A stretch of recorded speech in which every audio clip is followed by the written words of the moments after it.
Burkina Faso's bold gamble, how Traoré is building a future while fighting a war. Imagine a nation that dares to build highways while its skies roar with gunfire. Imagine a leader who lays bricks for schools even as enemy bullets whistle in the wind. Imagine bulldozers and concrete mixers rolling side by side with armored vehicles on roads that only yesterday were dust and danger.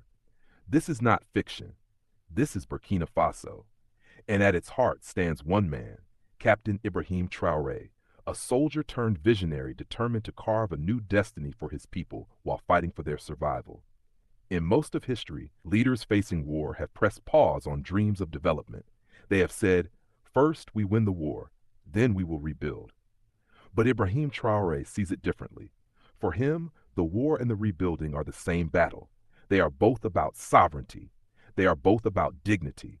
And they are both about showing Burkinabe citizens and the world that Burkina Faso refuses to be broken. The young president knows that every day his people wait is another day lost to dependency, to despair, to the slow erosion of national pride.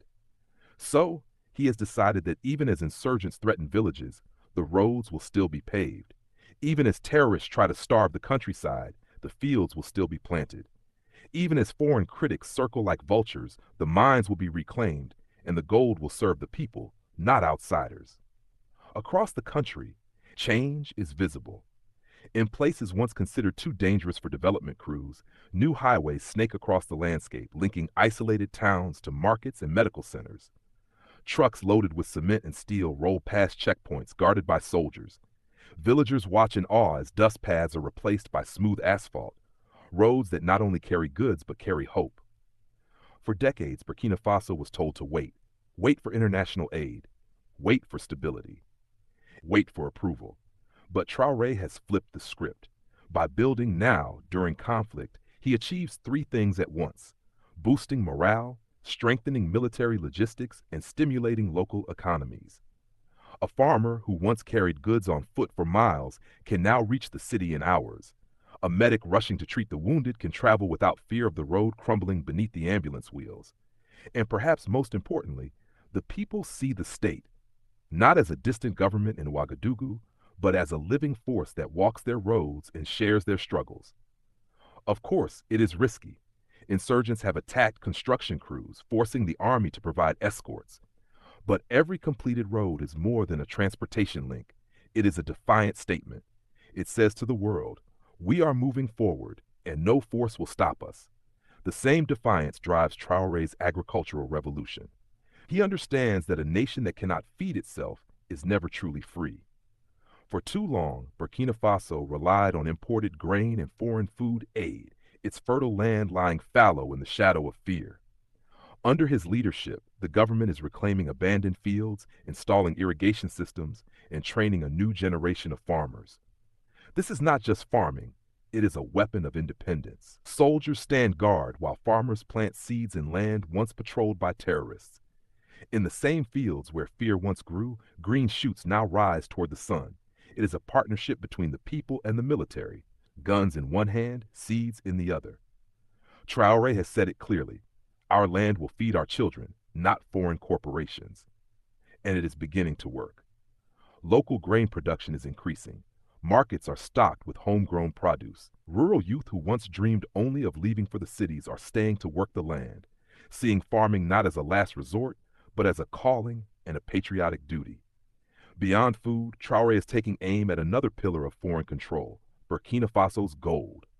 For decades, multinational companies extracted vast wealth from the ground, while local communities remained trapped in poverty. That era, Traoré promises, is ending. His government has begun nationalizing key mines and renegotiating contracts to ensure that the wealth of the land serves its rightful owners, the people of Burkina Faso. This has made him popular among ordinary citizens, but has also painted a target on his back internationally. Foreign powers accustomed to Africa's resources flowing freely to their markets see this as a dangerous precedent. They call it economic nationalism. Traoré calls it justice. We will no longer dig gold for others while our children go hungry, he declares, his voice carrying both defiance and conviction. But Traoré knows that development is not only about roads, food, and gold. It is also about the mind.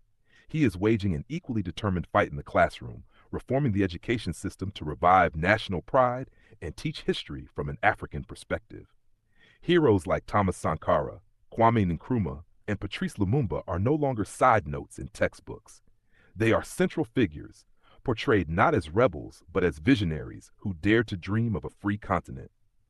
Scholarships encourage students to study science, engineering, and medicine in Burkina Faso or in other African nations, building knowledge networks that do not depend on former colonial powers. Even in war zones, temporary schools rise, and teachers risk their lives to reach children. In these classrooms, the national flag hangs proudly, a reminder that the battle for independence is fought not only with bullets but with books. This path is not without cost. The insurgency remains brutal. Attacks still claim lives. International pressure is building. Some accuse him of authoritarianism, of concentrating power, of turning too sharply toward new global alliances.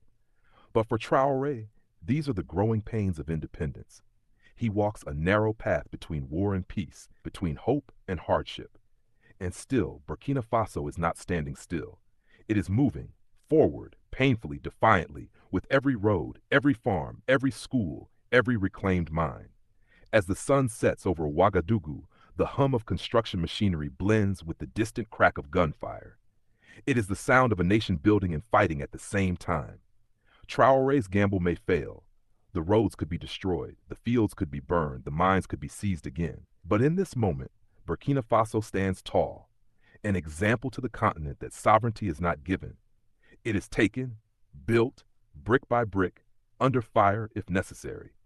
Years from now, when the war has ended and the dust has settled, children may walk along those same roads, eat from those same fields, study in those same schools, and know that their future was born in the hardest of times. They will know it was forged by a generation that refused to wait, led by a man who dared to dream while under siege. This is not just the story of Ibrahim Traoré. It is the story of Burkina Faso's unbreakable will, a will that refuses to surrender, refuses to pause, and refuses to wait for permission to build the future it deserves.